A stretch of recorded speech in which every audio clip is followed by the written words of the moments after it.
Eh bien salut tout le monde, vous êtes bien sûr tout simplement Catch, j'espère que vous allez bien, en tout cas moi ça va super. On se retrouve aujourd'hui pour la vidéo review des Survivor Series qui se sont déroulées cette nuit alors que je vous parle. On est le lundi 23 novembre, donc quelques heures après le show. Et autant vous dire qu'il y a pas mal de choses à dire pour ces Survivor Series. Donc commençons sans plus tarder. Avant de passer à la carte principale, je vais vite fait parler du pré-show. Dans le pré-show, on a une Battle Royale interbrand, donc il y avait des catcheurs à la fois de Raw et de SmackDown. Je trouve que c'était plutôt une bonne idée en soi de mettre ça dans le pré-show. Le match était surtout assez sympathique, ça a duré quoi, un peu plus de 10 minutes, c'était assez sympa. Il y avait de la bonne action, voilà, c'était cool. Bon, il n'y avait rien de ouf non plus pour être honnête.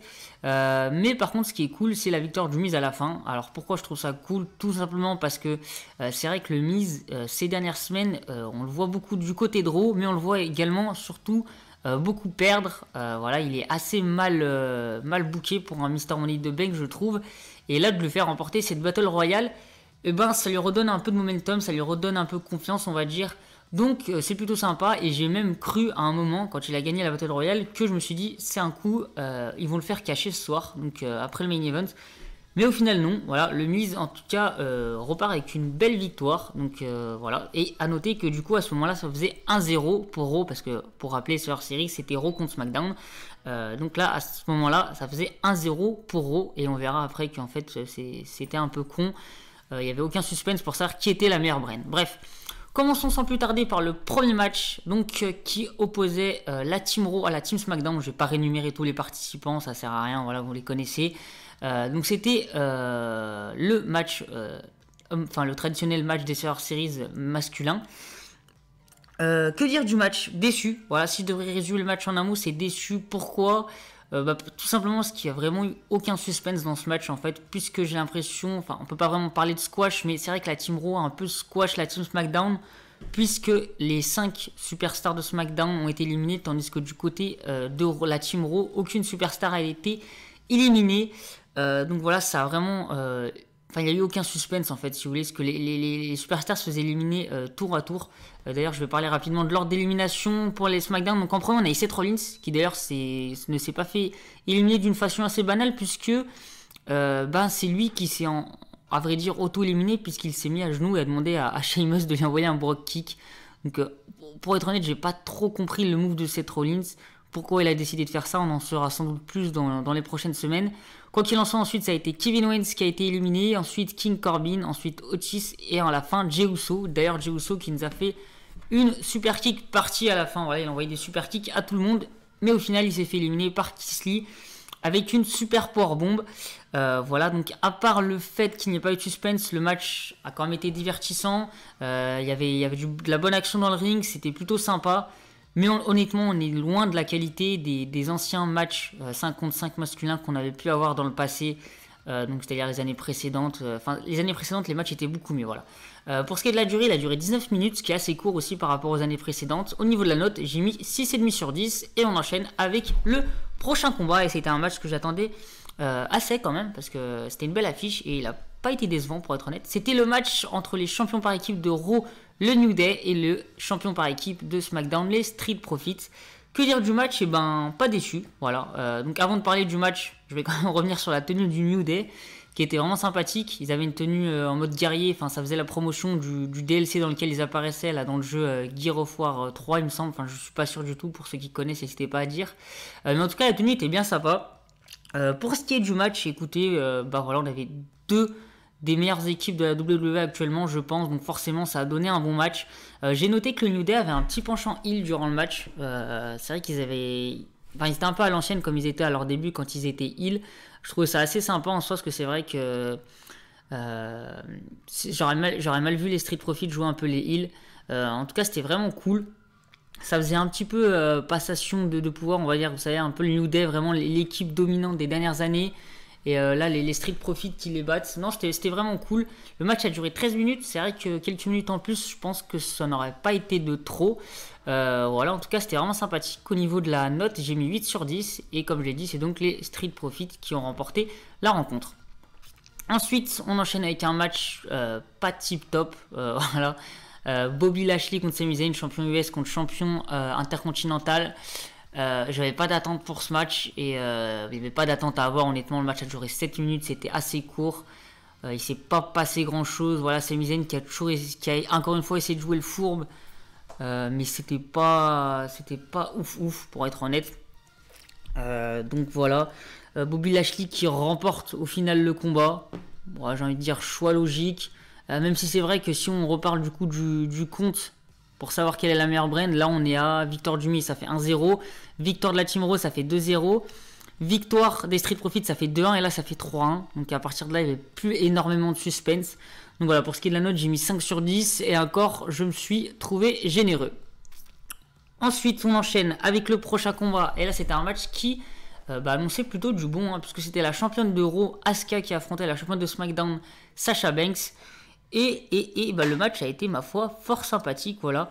On a eu de la bonne action, encore une fois. Pareil, ça s'enchaînait plutôt bien. Le seul défaut, le seul regret que j'ai sur ce match, c'est la fin, voilà, qui est un peu dommage, puisque le combat se termine sur un petit paquet de Sasha Banks. D'ailleurs, il y a eu beaucoup de petits paquets dans cette rencontre. Mais ouais, c'est assez dommage. J'aurais préféré que Sasha Banks l'emporte clean. Après, ça fait quand même plaisir que Sasha Banks gagne le match. Voilà, parce qu'on sait que la WWE a tendance à beaucoup protéger Asuka. Donc là, ils l'ont quand même protégé puisqu'ils l'ont fait perdre par petits paquets. Après, c'est vrai que j'aurais eu du mal à voir Asuka perdre, abandonner du coup, parce que la prise de finition de Sasha Banks, c'est le back statement, prise de soumission. C'est vrai que ça aurait été un peu étrange. Mais bon, voilà, au niveau de la durée, pareil, 13 minutes, je trouve ça un petit peu court. C'est vrai que, pareil, comme pour le match des Street Profits, 3-4 minutes en plus, je pense que ça n'aurait pas été trop. Mais en tout cas, ça a été franchement un bon combat. Pour ce qui est de la note, j'ai mis 7 sur 10. Et au niveau du compte, on est à 3-2 pour Raw, pardon, j'allais dire SmackDown. On enchaîne avec le prochain combat. Et là, je pense que c'est l'un des pires matchs que j'ai vus. Pourtant des matchs de merde on en a du côté de la WWE, mais celui-là je pense que c'est compliqué de faire pire, surtout à cause de la fin. Voilà, c'est vraiment, ce match était immonde, vraiment c'était immonde. Que dire, on va rappeler rapidement que c'était le match traditionnel des Survivor Series féminins. Donc lors d'élimination, alors premier coup de gueule déjà, la première éliminée c'est Bayley du côté de la team SmackDown. Je suis désolé, c'est nul. Voilà, Bayley c'était vraiment, je pense, la meilleure catcheuse dans la team SmackDown. Voilà, c'était la meilleure après Bianca Belair. Parce que si on regarde le reste, Natalya, Ruby Riott, Liv Morgan, je suis désolé, même si elles peuvent être talentueuses, tout ce que vous voulez, c'est pas des main eventeuses, clairement c'est de la mid-card. Et bref, la meilleure catcheuse de SmackDown se fait éliminer dès le début en fait, parce que je trouve ça bête. Ensuite ça a été Peyton Royce pour la Team Raw qui a été éliminée. Ensuite Natalya, Ruby Riott. Ensuite Lacey Evans, ensuite Liv Morgan, Shayna Baszler, Nia Jax et Bianca Belair. Bref.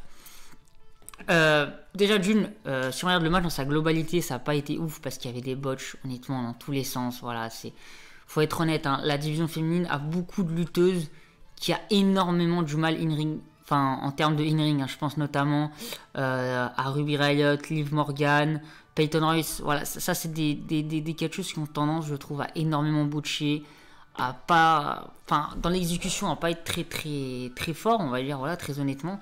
Et qu'est-ce qui fait que le match est encore pire que ça? C'est tout simplement sa fin. Puisque à la fin, alors du côté de la Team Raw, il restait Lana et Nia Jax. Et de la Team SmackDown, il restait uniquement Bianca Belair. Qu'est-ce qui s'est passé? Vous aviez Bianca Belair et Nia Jax qui se frappaient à l'extérieur du ring. Sauf qu'elles ont été toutes les deux décomptées à 10. Donc, les deux étaient éliminés. Donc Nia Jax éliminée, il ne restait plus que Lana. Belair éliminée. Et voilà, victoire de la Team Raw grâce à Lana avec comme elle en ultime survivante. Voilà, c'est de la merde. Voilà, j'ai rien d'autre à dire. Pour moi, c'est vraiment pisser sur la division féminine. C'est cette fin, c'est vraiment horrible. Bref, je vais pas m'attarder parce que rien que d'y penser, ça me saoule. Au niveau de la note, j'ai mis 3 sur 10. Et encore, j'ai été généreux, j'aurais pu mettre pire. Et à noter quand même que le match a duré 23 minutes. 23 minutes de purge. Voilà.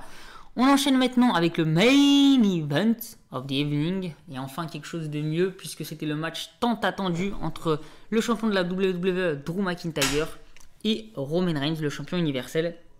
Déjà avant de parler du match, faut dire qu'il y avait quand même de la hype pour ce match. On faut quand même noter qu'ils ont réussi à nous hyper, du moins moi et je pense qu'il y a beaucoup de gens qui étaient quand même hypés par cette affiche en 2 semaines.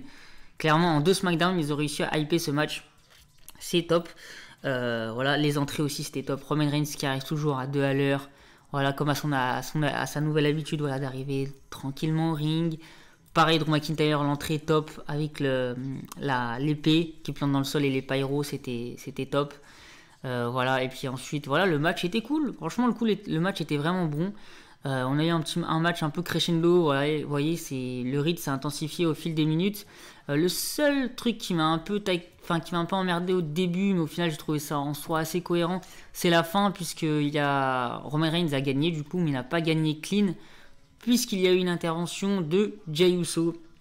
Voilà, à un moment donné, il me semble que Roman Reigns met un Superman Punch à Drew McIntyre et Drew McIntyre tombe sur l'arbitre, donc l'arbitre est KO et là on se doute bien qu'est-ce qui va se passer, à une intervention ou quelque chose. Jey Uso arrive, Drew McIntyre il va le repousser une première fois, sauf que Roman Reigns coup dans les parties intimes et là Jey Uso arrive dans le ring, super kick, Drew McIntyre est sonné, Roman Reigns enchaîne avec sa nouvelle prise de soumission, un nouvel arbitre arrive bien sûr, pile poil au moment où Roman Reigns arrive à porter sa prise. Et l'arbitre déclare Drew McIntyre inapte à combattre et sonne la cloche, donc victoire par TKO au choix arbitral, enfin, on appelle ça comme on veut. Bref, au début, cette fin m'a un petit peu gavé.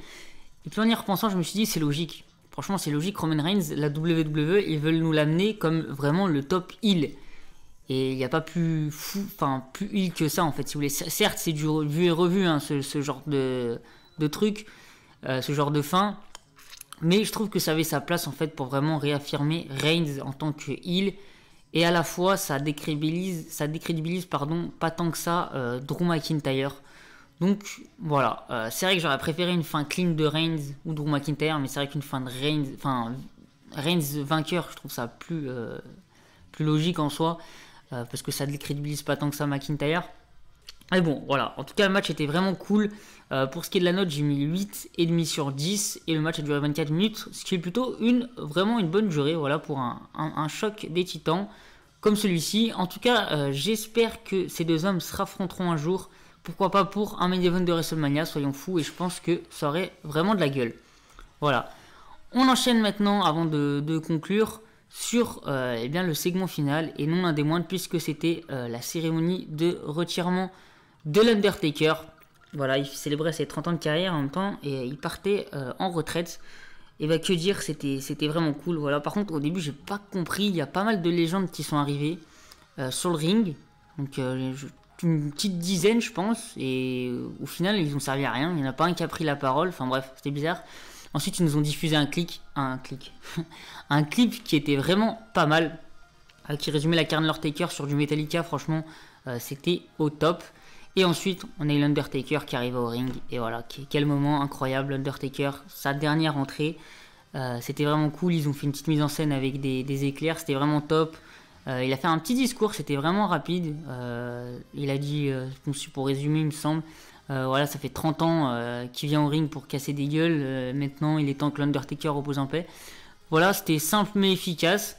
On a même eu une petite apparition en hologramme de Paul Bearer que j'ai trouvé légèrement mal faite, mais bon.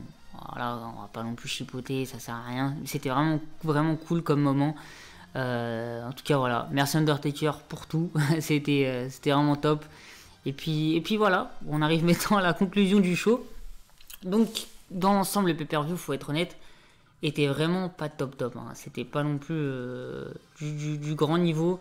S'il y a deux choses à retenir, c'est le main event et le match par équipe. Et à la limite, le Asuka Sasha Banks, même s'il aurait pu être un petit peu mieux. Au niveau de la note générale, on arrive à 6,3 sur 10, qui voilà, reflète bien en soi le show, c'était correct, mais sans plus, quoi. Voilà, tout simplement. Donc, en tout cas, en commentaire, n'hésitez pas à me dire ce que vous avez pensé du show. N'hésitez pas à liker, partager, et puis nous rejoindre sur les réseaux qui s'affichent actuellement à l'écran. Voilà. En tout cas, moi, il ne me reste plus qu'à vous souhaiter une bonne fin de journée. On se retrouve très vite pour une prochaine vidéo.